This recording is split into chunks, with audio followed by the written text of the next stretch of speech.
আমাদের জীবনে দুই ধরনের সম্পত্তি হয়ে থাকে। এক হলো ভৌতিক সম্পত্তি, কারণ মূলত আমাদের ব্যবহার দুই রকমের হয়ে থাকে। হয় আমরা ভালোবাসি বা আমরা সদ্ব্যবহার করি। আর সবথেকে বড় ভুল আমরা তখন করি যখন আমরা বুঝতেই পারি না যে ভালোবাসবো কাকে আর ব্যবহার করব কাকে। আমরা ভৌতিক সম্পত্তি ভালোবেসে ফেলি আর ব্যবহার করি জৈবিক সম্পত্তিকে, যেখানে এটা অনুচিত। জৈবিক সম্পত্তিকে ভালোবাসুন আর ভৌতিক সম্পত্তিকে ব্যবহার করুন। যেদিন আপনার মধ্যে এই বোধ জাগ্রত হবে যে কাকে ভালোবাসবেন আর কাকে ব্যবহার করবেন, সেই দিন আপনার জীবনে শুধুই শান্তি বিরাজমান হবে। আর তখন এই মন প্রসন্ন হয়ে বলবে, রাধা রাধা। কাল, আজ এবং কাল, আমাদের সমগ্র জীবন এই তিনটির আশেপাশেই ঘুরতে থাকে। আমরা সবসময় বিগত সময়ের বিষয়ে ভাবতে থাকি। অতীতে যদি আমাদের দ্বারা কোনো ভুল হয়, সেই বিষয়ে ভেবে ভেবে আমরা সবসময় অনুতাপ করতে থাকি। এটা উচিত নয়।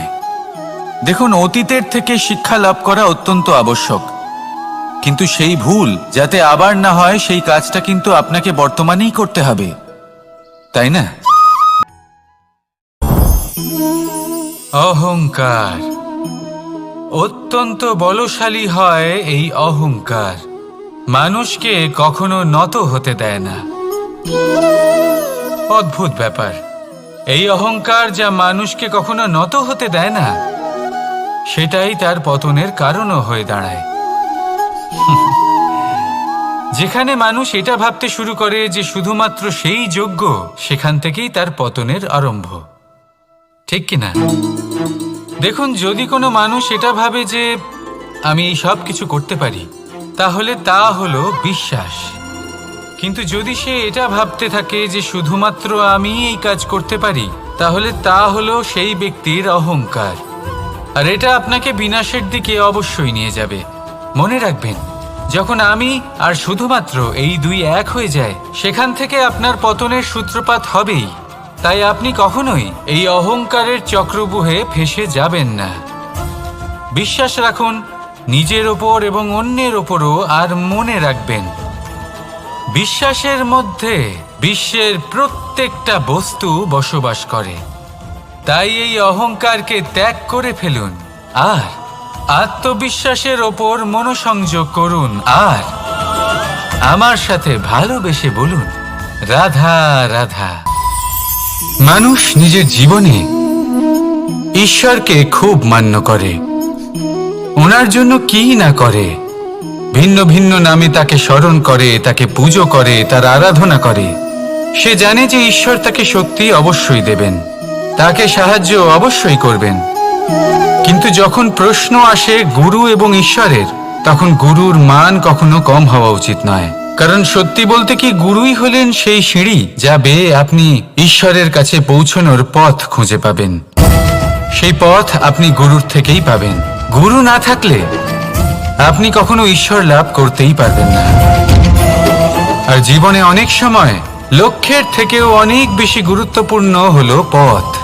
তাই এই পথের সম্মান করতে শিখুন, অর্থাৎ গুরুকে সম্মান করতে শিখুন। কারণ গুরুই হলেন পরমেশ্বর।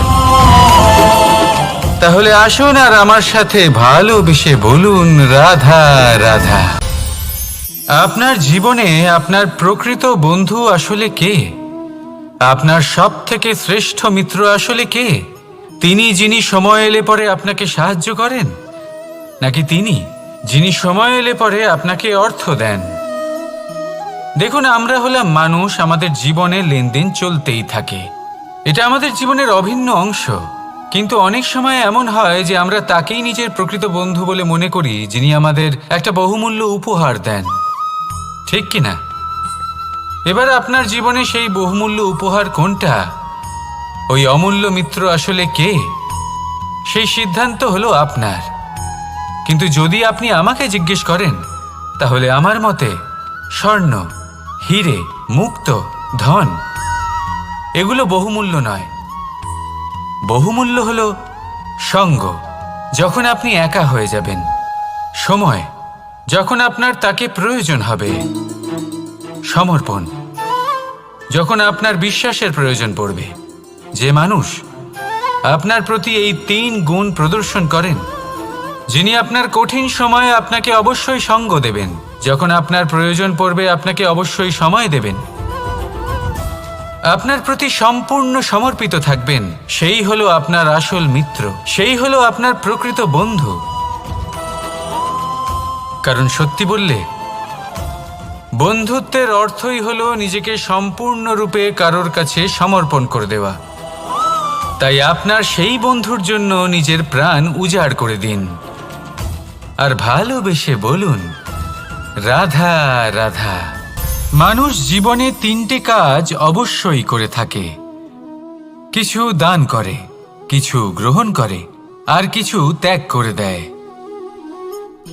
এটাও ভাবতে থাকে যে এটা করলে কিভাবে করবে।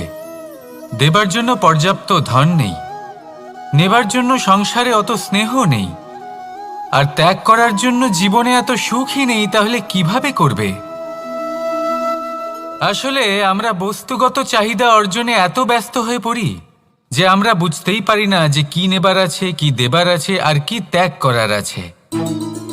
তাহলে আজ আমি আপনাকে বলেই দিই, মনে রাখবেন এই 3টে গুরুত্বপূর্ণ গুণ, 3টে গুরুত্বপূর্ণ কথা। দেবার জন্য আছে দান, নেবার মতো আছে জ্ঞান, আর ত্যাগ করার মতো আছে অহংকার। যখন আপনি দান করতে শিখে যাবেন, জ্ঞান অর্জন করার শক্তি আপনা থেকেই আপনার মধ্যে চলে আসবে। আর যখন এই জ্ঞান আপনার মধ্যে প্রবেশ করবে, অহংকার আপনা থেকেই আপনার থেকে দূরে চলে যাবে। যে ব্যক্তি এই 3-এর মধ্যে ভারসাম্য বজায় রাখতে পারে, তার বর্তমান, ভূত, ভবিষ্যৎ, লোক, পরলোক সব কিছু শুধরে যায়। যেই দিন আপনি দান করতে শিখে যাবেন, জ্ঞান আহরণ করতে শিখে যাবেন, অভিমান ত্যাগ করতে শিখে যাবেন, আপনার সর্বশক্তিশালী, সর্বশক্তিমান পরমেশ্বরেরও প্রয়োজন পড়বে না। কারণ তখন ঈশ্বর আপনার মধ্যেই বাস করবেন। তাহলে আসুন আর আমার সাথে ভালোবেসে বলুন, রাধা রাধা। জীবনে অনেক সময় সমস্যা আমাদের চারদিক থেকে ঘিরে ফেলে। এই সমস্যা নানান ধরনের হতে পারে। আর্থিক সমস্যা হতে পারে, পারিবারিক সমস্যা হতে পারে, কোনো সম্পর্ক নিয়ে সমস্যা হতে পারে, কখনো কোনো দৈনিক সমস্যা হতে পারে, কখনো কোনো দ্বন্দ্ব হতে পারে, অনেক সমস্যা হতে পারে। কিন্তু যখনই কোনো সমস্যা আসে, আমাদের মনে তার জন্য একটা উত্তর অবশ্যই থেকে থাকে, যা আমাদের অন্তরে রয়েছে। একে আমরা বলি আত্মা। আত্মা হলো পরমাত্মারই রূপ, আর পরমাত্মা তা কখনোই কিছু অনুচিত চাইবে না, তাই তো? এই আত্মা খুব ভালো করে জানে যে কোনটা উচিত আর কোনটা অনুচিত। যদি আসল বিষয়ের কথা বলি, তাহলে আপনাকে নিজের মনকে বুঝতে হবে। কারণ আত্মা তো পরমাত্মা থেকেই আসে, কিন্তু এই মন মানুষ জন্ম থেকেই প্রাপ্ত করে, যার বিকাশ হয় এই সংসারকে দেখে। যেদিন আপনার এই মন আর আপনার এই আত্মা, এই দুই এক হয়ে যাবে, আত্মসাৎ হয়ে যাবে, সেদিন আপনার জীবনে না কোনো সমস্যা থাকবে, না কোনো ঝঞ্ঝাট থাকবে, না কোনো সংকট থাকবে। কারণ আপনার কাছে সেই সমস্ত সমস্যার, সমস্ত বিপদের সমাধান থাকবে, আর তাও আপনারই অন্তরে। তাহলে আসুন আর আমার সাথে ভালোবেসে বলুন, রাধা রাধা। ভক্তি আর শক্তি, এই দুইয়ের মধ্যে সম্পর্ক অত্যন্ত সরল। মানুষ ভক্তি করেন যাতে তিনি শক্তি লাভ করতে পারেন, আর শক্তি লাভ করার পরে ভক্তিভাব ভুলে যান, আর শক্তির প্রতি আসক্তিতে মত্ত হয়ে যান, আর সেখান থেকেই তার বিনাশ শুরু হয়। কেন? কারণ ভক্তির দ্বারা প্রাপ্ত শক্তি অন্য কারোর হিতের জন্য ব্যবহার করতে হয়, অন্য কারোর মঙ্গল করার জন্য ব্যবহার করতে হয়, কারোর বিনাশের জন্য নয়। এবার যদি আমি আপনাদের একটা উদাহরণ দিয়ে বোঝাই, তাহলে কোদাল কোদাল দিয়ে আমরা মাটি কোপাতে পারি, একটা গর্ত খুঁড়তে পারি, যাতে একটা নতুন বৃক্ষ জন্ম নিতে পারে, একটা বৃক্ষ যা অন্য জীবকে ফল প্রদান করবে, যাত্রীদের ছায়া প্রদান করবে। কিন্তু এই কোদালের ব্যবহার যদি আমরা অন্য কারোর ক্ষতি করার জন্য করি, তাহলে ক্ষতি শুধুমাত্র আমাদেরই হবে। তাই জীবনে যদি আপনি কোনো শক্তি লাভ করেন, হয়তো ভক্তির দ্বারা বা অন্য যেখান থেকেই হোক, তার সদ্ব্যবহার করতে শিখুন, নয়তো এই প্রাপ্ত শক্তি আপনার পতনের কারণ হয়ে দাঁড়াবে। তাহলে আসুন আমার সাথে ভালোবেসে বলুন, রাধা রাধা। বরদান অত্যন্ত বিচিত্র এক বিষয়, কিন্তু দেখতে গেলে এই বরদান কি না করতে পারে। এক দরিদ্রকে রাজা বানিয়ে দিতে পারে, একজন দুর্বলকে এই সংসারের সবথেকে শক্তিশালী ব্যক্তি বানিয়ে দিতে পারে। কিন্তু আমরা ভুলে যাই এক অত্যন্ত গুরুত্বপূর্ণ কথা। বরদান এই শব্দের শেষে দান লুকিয়ে রয়েছে। এই দান কথাটা অত্যন্ত গুরুত্বপূর্ণ। আমাদের মনে রাখা উচিত এই বরদান আমরা দানে পেয়েছি, আর তাই তার সম্মান করা উচিত, কখনোই অহংকার করা নয়। আর যে ব্যক্তি বরদান পেয়ে অহংকার করেন, তার যা ক্ষতি হয় তা হলো এই বরদান তার থেকে কেড়ে নেওয়া হয়। বর অর্থাৎ শ্রেষ্ঠ, অর্থাৎ বরদানের অর্থ হলো একটা শ্রেষ্ঠ দান, এবং তার ব্যবহার যদি আপনি কারোর ক্ষতি করার জন্য করেন, তাহলে ক্ষতি শুধুই আপনার হবে। তাহলে এই বরদানের সম্মান করুন, উচিত পথে চলুন, আর উচিত উদ্দেশ্য নিয়ে এর ব্যবহার করুন, সব কিছু ভালোই হবে। তাহলে আসুন আর আমার সাথে ভালোবেসে বলুন, রাধা রাধা। পিতা আর পুত্রের সম্পর্ক অত্যন্ত মধুর হয়ে থাকে। পিতা স্বপ্ন দেখেন, তাকে পূর্ণ করার সকল সম্ভাব্য চেষ্টা করেন, কিন্তু তাও অনেক সময় ওনার স্বপ্ন অপূর্ণ থেকে যায়। তখন পিতা ভাবেন যে স্বপ্ন উনি পূর্ণ করতে পারেননি, ওনার সন্তান তা অবশ্যই পূরণ করবে। যে স্থানে উনি কখনো পৌঁছতে পারেননি, সেই স্থানে ওনার পুত্র অবশ্যই পৌঁছবে। পিতা নিজের সন্তানের ভবিষ্যৎ নিয়ে সেই স্বপ্ন দেখেন, আর যখন সেই সন্তান সামনে এগোতে থাকে, তখন তার দুঃখ হয় না, বরং গর্ব হয়। ওনার ভালো লাগে এটা দেখে যে ওনার সন্তান অনেক উন্নতি করছে। কিন্তু যখন সন্তান নিজের অভিভাবকের শক্তি দেখে, তার যশ দেখে হিংসা করতে থাকে, সমস্যা সেইখানেই শুরু হয়। সেই জন্য সকল সন্তানকে এটা মনে রাখতে হবে, দেখুন, পুত্র হবার সুবাদে, এক সন্তান হবার সুবাদে এটা হলো আপনার অধিকার যে আপনি আপনার পিতার থেকে বেশি উন্নতি করবেন। আপনার পিতাও এটাই চান, কিন্তু সুস্থভাবে এটা করুন। একটা রেখা টেনে নিন, যাতে আপনি তাতে এগোতে পারেন, আর আপনার পিতার তাতে গর্ববোধ হয়, আর সেই বিষয়ে দুঃখ না হয় যে আমার সন্তান আমাকেই ছোট করার চেষ্টা করছে। ইতিহাস সাক্ষী রয়েছে, যে মানুষ অন্য কাউকে ছোট করার চেষ্টা করেছেন, সেই মানুষই ছোট হয়ে গেছেন। আর আমার মনে হয় না আপনি এটা চান, কারণ কোনো একদিন আপনিও কারোর পিতা হবেন। আসুন আমার সাথে ভালোবেসে বলুন, রাধা রাধা। সাথী। সাথী এই শব্দটির ব্যাখ্যা কে কিভাবে করে? মিত্র, সখা, বন্ধু, কিন্তু অর্থ একটাই। তিনি যিনি আপনার সঙ্গী হন, আর তিনি যার সাথী আপনি হন। এবার সব থেকে বড় প্রশ্ন হলো এটাই যে তিনি কে হতে পারেন যাকে আপনি আপনার সাথী বলে মেনে নিতে পারেন, নিজের সখা, নিজের মিত্র, নিজের বন্ধু মেনে নিতে পারেন। আপনার সাথী হলেন তিনি যিনি দুঃখের সময় আপনার পাশে থাকবেন, আপনার হাত ধরে থাকবেন। আপনার সাথী হলেন তিনি যার হাত আপনি নিজের সুখের দিনে ধরে থাকবেন। সেই সাথীরই হাত ধরুন যিনি দুঃখে সবসময় আপনাকে সাহায্য করার জন্য তৎপর হয়ে থাকেন, আপনার পাশে থাকেন, আর যাকে সুখের দিনে আপনি আপনার সাথে রাখতে পারেন। আর যখন আপনার সাথে আপনার এই সাথী থাকবে, তখন আপনি এটা বুঝবেন যে যখন জীবনে দুঃখ আসে, তখন এই দুঃখ কমে যায়, সবার মধ্যে ভাগ হয়ে যায়। আর যদি তখন সুখ আসে তাহলে সেটা সবার উপস্থিতিতে আরো বেড়ে যায়। এটাই হলো প্রেম, এটাই হলো ভালোবাসা, এটাই হলো সঙ্গ। যেমন সম্পর্ক আমার আর রাধার মাঝে। তাহলে আসুন আর আমার সাথে ভালোবেসে বলুন রাধা রাধা। আমাদের মনে যখন কোনো প্রশ্ন ওঠে, কোনো দ্বন্দ্ব জাগে, তখন আমরা যাই আমাদের গুরুর কাছে, আমাদের আরাধ্যের কাছে গিয়ে জিজ্ঞেস করি। এইভাবেই একদিন আমি পৌঁছলাম আমার আরাধ্যের কাছে, আমার মহাদেবের কাছে, আর ওনাকে প্রশ্ন করলাম যে মহাদেব, জীবনে আনন্দ পাওয়ার, উৎসব পালনের, প্রেম ভাগ করে নেবার, জীবনকে উপভোগ করে নেওয়ার সর্বশ্রেষ্ঠ সময় কোনটা?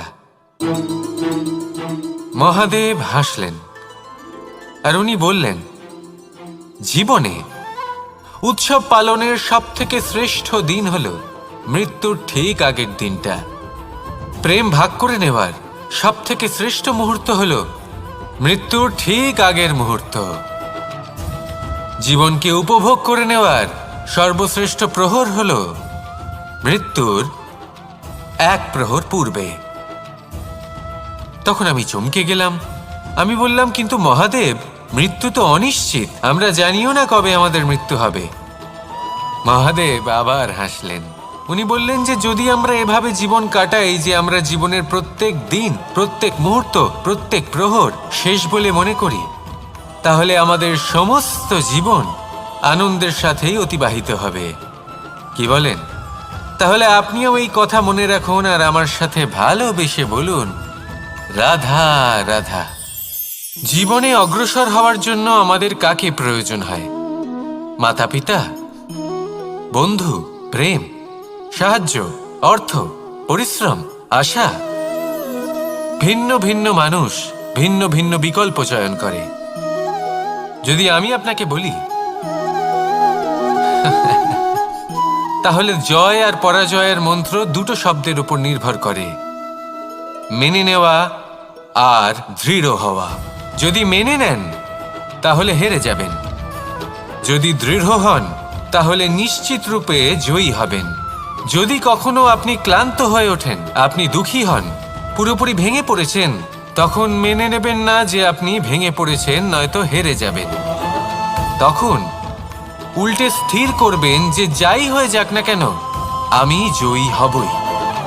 আর আপনি দেখবেন যে জয় নিশ্চিত রূপে আপনার কাছেই আসবে। তাহলে এই কথা মনে রাখবেন আর আমার সাথে ভালোবেসে বলবেন রাধা রাধা।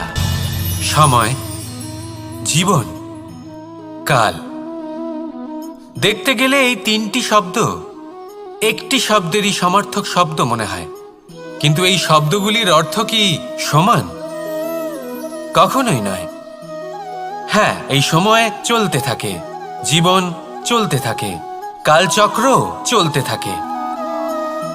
এই সময় কেটে যায়, কিন্তু এই জীবন, একে যাপন করতে হয়।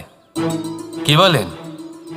এই জীবনে কিছু করুন বা কিছু না করুন, জীবন এমনি কেটে যাবে, আপনি জানতেও পারবেন না। কিন্তু সেটা আমাদের উদ্দেশ্য নয়, একে যাপন করতে হবে। এই জীবনে প্রেরণা পেতে শিখুন, প্রেরণা দিতে শিখুন, আহ্বান গ্রহণ করতে শিখুন, আহ্বান জানাতে শিখুন, মহান কাজ করতে শিখুন, ধন্যাত্মক বোধ জাগিয়ে তুলুন। জীবন অতিবাহিত করার অর্থ কি তা আপনি শিখে যাবেন। কারণ সময় কেটে যায়, সমস্ত যুগ কেটে যায়, কিন্তু জীবনের রীতি জীবন কাটিয়ে দেওয়া নয়, জীবন যাপন করা। এই জীবন সম্পূর্ণরূপে অনুভব করতে হবে, নতুন পথ বানাতে হবে। এবারে যদি এই জীবন বাঁচার সময় একবার ভেবে দেখুন, যদি মনে প্রেম থাকে, সদ্ভাবনা থাকে, তাহলে কি হবে? এই জীবনকে বাঁচার অনুভূতিটাই অন্যরকম হয়ে যাবে, একটা আনন্দময় অনুভূতি লাভ করবেন। তাহলে এটাই করুন আর আমার সাথে ভালোবেসে বলুন রাধা রাধা। আপনি কি কখনো কোনো জলের ধারা দেখেছেন? তার সামনে যতই মাটি থাকুক না কেন, যতই কাদা থাকুক না কেন, যখন এই জলের ধারা বইতে আরম্ভ করে দেয়, এরকম জলের মতো হয়ে উঠুন। যদি হয়ে উঠতে পারেন, তাহলে নিজের মনের, নিজের ভাবনার, নিজের জীবনের যত অনাবশ্যক তত্ত্ব আছে, অনুপযোগী অংশ রয়েছে, অর্থাৎ অপরিষ্কার অংশ রয়েছে, তা নিজে থেকেই নির্মল হয়ে উঠবে। আর যেরকম জলের ধারা কখনো থেমে থাকে না, সব সময় বয়ে চলে, সেইভাবে আপনিও কখনোই থামবেন না। সবসময় বয়ে চলুন, এগোতে থাকুন। পথে যদি অনেক বিপদ আসে, সমস্যা আসে, থামবেন না, তার উপর নিরন্তর প্রহার করুন, নিরন্তর প্রয়াস করুন আর অগ্রসর হন। আপনি ভেবে দেখুন, এই জলের ধারা কখনো থেমে থাকে না, সবসময় বয়ে চলে, বিপদের সম্মুখীন হয়ে তাকে সাথে বয়ে নিয়ে চলে। সেই জন্য জলের ধারা, প্রবাহমান এই ধারা, এর থেকে কখনো দুর্গন্ধ আসে না, এতে কখনো ময়লা জমতে পারে না, বরং পালিত হয় সুন্দর প্রাণবন্ত জীবজন্তু, যেমন সুন্দর ছোট মাছ। তাই আপনিও এটাই করুন, কখনো থামবেন না, শুধু চলতে থাকুন, জলের ধারার মতো বইতে থাকুন। আপনি আপনার লক্ষ্য অবশ্যই খুঁজে পাবেন, আর তার সাথে নিজের অন্তরের যে মালিন্য রয়েছে, তা আপনি নিজেই নিজের থেকে দূরে করে দেবেন। তাহলে আসুন আর আমার সাথে ভালোবেসে বলুন, রাধা রাধা।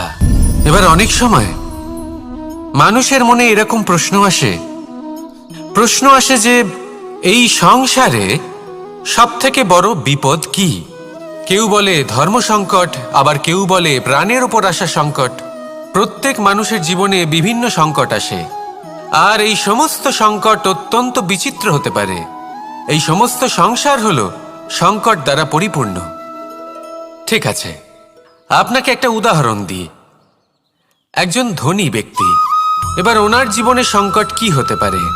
সংকট এটাই যে কেউ তার সম্পত্তি চুরি না করে নেয়, আমরা বুঝতে পারছি। এবার একজন চোর, তার জীবনে সংকট কি হতে পারে? যে চুরি করার সময় সে যদি তার একটা কাশি চাপতে না পারে, তাহলে সে ধরা পড়ে যেতে পারে, ঠিক কিনা?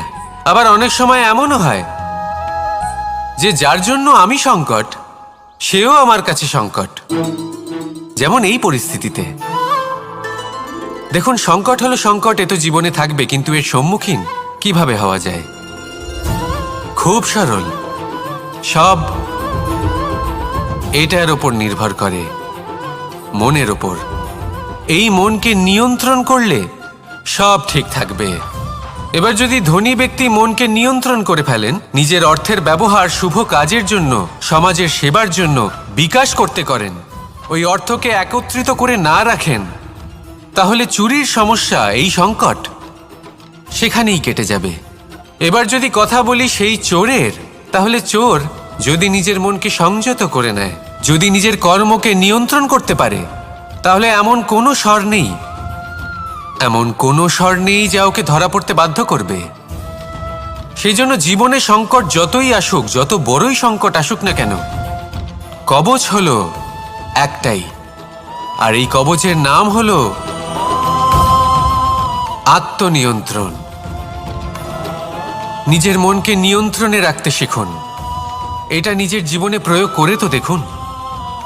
যদি আপনি করতে পারেন, তবে আপনি দেখবেন যে সংকট তো জীবনে আসা যাওয়া করে, কিন্তু সেই সংকটগুলির সম্মুখীন আপনি এইভাবে করতে পারবেন। তাহলে সেটাই করুন, আর আমার সাথে ভালোবেসে বলুন, রাধা রাধা। এই দড়িটা দেখুন, ছোট ছোট রেশম দ্বারা তৈরি, এটা সরু সুতো দ্বারা তৈরি হয়েছে এটা, আর এ অত্যন্ত কোমলও বটে। আর আপনি চাইলে এটা সোজাও করে দিতে পারেন, আর চাইলে এটা বেঁকিয়েও দিতে পারেন, আর যদি চান তাহলে এটা গোল গোল করে বেঁধে কোথাও রেখেও দিতে পারেন। এবার এই কোমল দড়ি যদি কোনো নিষ্ঠুর কঠিন পাথরে বারংবার জড়িয়ে দেওয়া হয়, তাহলেও তাকেও কাটতে পারে, নিজের ছাপ ছেড়ে যেতে পারে, সেটার আকারও বদলে ফেলতে পারে। এবার এর কারণ কি? এর কারণ হলো অভ্যাস আর নিরন্তর প্রচেষ্টা। যদি আপনিও চেষ্টা করেন আর নিরন্তর কর্ম করে যান, তাহলে আপনার প্রারব্ধ পাথরের মতো কঠিনই হোক না কেন, তাতে ভাঙন ধরিয়েও আপনি নিজের লক্ষ্যে অবশ্যই পৌঁছতে পারবেন। একটা গুরুত্বপূর্ণ কথা মনে রাখবেন, সুকর্মের অভ্যাস আর নিরন্তর প্রয়াস, এই হলো সাফল্যের মন্ত্র। তাহলে জীবনে এই মন্ত্র আনুন আর আমার সাথে ভালোবেসে বলুন, রাধা রাধা। বসন্ত ঋতু, এই সময় মন আনন্দে ভরে থাকে। এমন মনে হয় যেন আমরা আকাশে বিচরণ করতে চলে যাই, কিন্তু সেটা তো সম্ভব নয়। সেই জন্য হয়তো আমরা ঘুড়ি ওড়াই, এই ঘুড়িকে নিজেদের প্রতিরূপ মনে করে। এবার অনেক মানুষ আছেন যারা ঘুড়ি ওড়ান, কিন্তু এই কর্মের সারমর্ম কি সেটা কজন বুঝতে পারেন? আপনি এটা মনে করুন যে আপনি হলেন সেই ঘুড়ি, আর এই সুতো যিনি ধরে রয়েছেন তিনি হলেন পরমাত্মা। আর এই সুতো যেখান থেকে শুরু হয় সেই লাটাই হলো আমাদের কর্মচক্র। এবার আপনি নিজেই অনুমান করুন যে এই উড়ান কার ওপর নির্ভরশীল? পরমাত্মার ওপর আর আপনার কর্মের ওপর। যদি পরমাত্মা আপনার হাত ধরে থাকেন, আপনার সাথে থাকেন, যদি আপনি শুভ কর্ম করতে থাকেন, আপনি এই আকাশে উড়তে থাকবেন। কিন্তু কোথাও যদি পরমাত্মার সাথে এই বন্ধন ছিন্ন হয়, আপনার কর্মচক্র খারাপ হয়ে যায় বা থেমে যায়, তাহলে আপনার এই ঘুড়ি কেটে যাবে আর দূরে কোনো গাছের ডালে গিয়ে আটকে যাবে। তাই শুধুমাত্র ঘুড়ি ওড়াবেন না, তার থেকে শিখুন, পরমাত্মার সাহচর্যে থাকুন, সবসময় শুভ কর্ম করতে থাকুন আর সবসময় এই আকাশে উড়তে থাকুন। আসুন আর আমার সাথে ভালোবেসে বলুন, রাধা। আমাদের জীবনে দুই ধরনের সম্পত্তি হয়ে থাকে, এক হলো ভৌতিক সম্পত্তি, এক হলো জৈবিক সম্পত্তি। অর্থ, সম্পদ, সুবিধে, খাদ্য, এইসব ভৌতিক সম্পত্তির মধ্যে পড়ে। ব্যক্তি, মিত্র, পরিবার, আমাদের আপনজন, আত্মীয় স্বজন সব জৈবিক শ্রেণীতে পড়ে। আর প্রত্যেক মানুষের পক্ষে এই বিভাজন বোঝা অত্যন্ত আবশ্যক, কারণ মূলত আমাদের ব্যবহার দুই রকমের হয়ে থাকে। হয় আমরা ভালোবাসি বা আমরা সদ্ব্যবহার করি। আর সবথেকে বড় ভুল আমরা তখন করি যখন আমরা বুঝতেই পারি না যে ভালোবাসবো কাকে আর ব্যবহার করব কাকে। আমরা ভৌতিক সম্পত্তি ভালোবেসে ফেলি আর ব্যবহার করি জৈবিক সম্পত্তিকে, যেখানে এটা অনুচিত। জৈবিক সম্পত্তিকে ভালোবাসুন আর ভৌতিক সম্পত্তিকে ব্যবহার করুন। যেদিন আপনার মধ্যে এই বোধ জাগ্রত হবে যে কাকে ভালোবাসবেন আর কাকে ব্যবহার করবেন, সেই দিন আপনার জীবনে শুধুই শান্তি বিরাজমান হবে। আর তখন এই মন প্রসন্ন হয়ে বলবে, রাধা রাধা। কাল, আজ এবং কাল, আমাদের সমগ্র জীবন এই তিনটির আশেপাশেই ঘুরতে থাকে। আমরা সবসময় বিগত সময়ের বিষয়ে ভাবতে থাকি। অতীতে যদি আমাদের দ্বারা কোনো ভুল হয়, সেই বিষয়ে ভেবে ভেবে আমরা সবসময় অনুতাপ করতে থাকি। এটা উচিত নয়। দেখুন, অতীতের থেকে শিক্ষা লাভ করা অত্যন্ত আবশ্যক, কিন্তু সেই ভুল যাতে আবার না হয় সেই কাজটা কিন্তু আপনাকে বর্তমানেই করতে হবে, তাই না? দ্বিতীয় কথা, আমরা সবসময় ভাবি আগামী দিনের বিষয়ে, ভবিষ্যতের বিষয়ে। আমরা ভাবি যে কাল করে নেব, আজ এই কাজ করতে পারছি না, কোনো ব্যাপার নয়, কাল করে নেব। আজ কাজটা শুরু করতেই পারলাম না, কোনো ব্যাপার নয়, কাল করে নেব। আজকের দিনটাই ভালো ছিল না, কোনো ব্যাপার নয়, সেটা কাল করে নেব। ব্যাপারটা বুঝুন, আপনি নিজের সময় নষ্ট করছেন। দেখুন, এই যে কাল, তা কখনোই আপনার হাতে আসবে না। তাই যে কাজ করতে চান সেটা আজকেই করুন, অন্তত শুরুটা করুন। কারণ এই আগামী সময় তা সবসময় আপনার থেকে এক কদম আগে থাকবে, একদিন এগিয়ে থাকবে। জানেন কেন? কারণ এই কাল আপনার জন্য অপেক্ষা করবে না, সেই জন্য আপনিও এর জন্য অপেক্ষা করবেন না। যা করার তা আজকেই শুরু করুন। কারণ যে বর্তমানে নিজের ভিত স্থাপন করেন না, ভবিষ্যৎকালে তার সুন্দর শক্তিশালী ভবন কখনো নির্মাণই হয় না। আসুন আর আমার সাথে ভালোবেসে বলুন, রাধা রাধা। আপনার কি মনে আছে যে আপনি শেষবার কবে পরাজিত হয়েছেন? নায়ক এটাই আপনাকে শেখায় যে কি করা উচিত, কি করা উচিত নয়। এই প্রকৃতি আমাদের কি শেখাতে চাইছে তা বুঝুন। এমন কি কোনো দিন আছে যার শেষে রাত আসে না? এমন কি কোনো নদী আছে যা শুকিয়ে যায় না? এমন কি কোনো বৃক্ষ আছে যার পাতা ঝরে না? এমনই তো হয়। কিন্তু যদি সূর্য পরাজয় স্বীকার করে, তাহলে রাতের পরে কখনোই দিন আসবে না। যদি নদী হার মেনে নেয়, তাহলে সে আবার বর্ষা ঘটাতে কখনোই সাহায্য করতে পারবে না। যদি বৃক্ষ হার মেনে নেয়, তাহলে সে বসন্ত ঋতুতে না নতুন পাতার জন্ম দিতে পারবে, আর না গ্রীষ্মকালে ছায়া প্রদান করতে পারবে।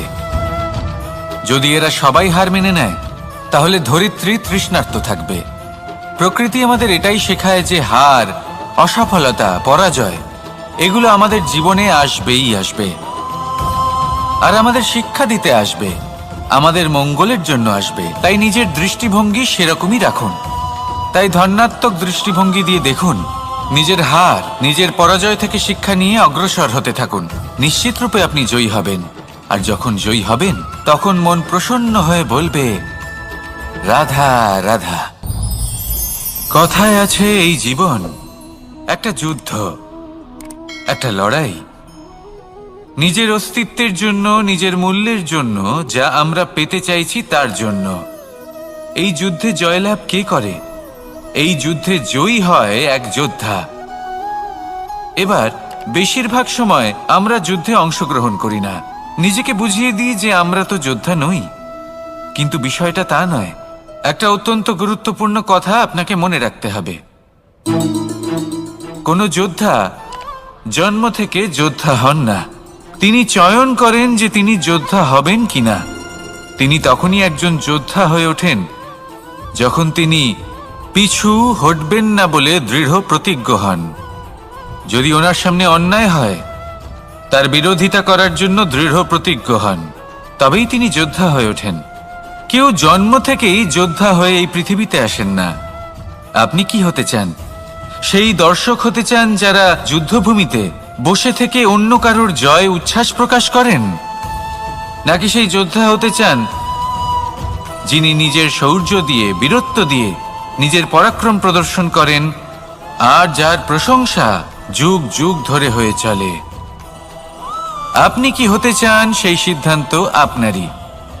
আসুন আর আমার সাথে ভালোবেসে বলুন, রাধা।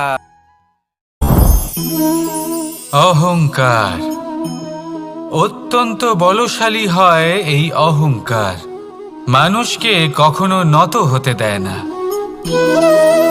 অদ্ভুত ব্যাপার।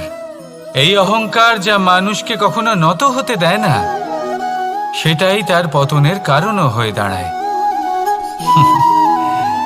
যেখানে মানুষ এটা ভাবতে শুরু করে যে শুধুমাত্র সেই যোগ্য, সেখান থেকেই তার পতনের আরম্ভ। ঠিক কিনা? দেখুন, যদি কোনো মানুষ এটা ভাবে যে আমি এই সব কিছু করতে পারি, তাহলে তা হলো বিশ্বাস। কিন্তু যদি সে এটা ভাবতে থাকে যে শুধুমাত্র আমি এই কাজ করতে পারি, তাহলে তা হলো সেই ব্যক্তির অহংকার। আর এটা আপনাকে বিনাশের দিকে অবশ্যই নিয়ে যাবে।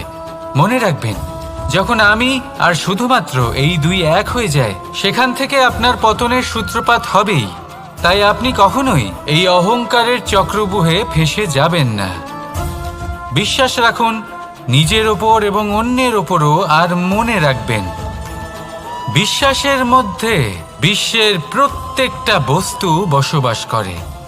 তাই এই অহংকারকে ত্যাগ করে ফেলুন আর আত্মবিশ্বাসের ওপর মনোসংযোগ করুন। আর আমার সাথে ভালোবেসে বলুন, রাধা রাধা।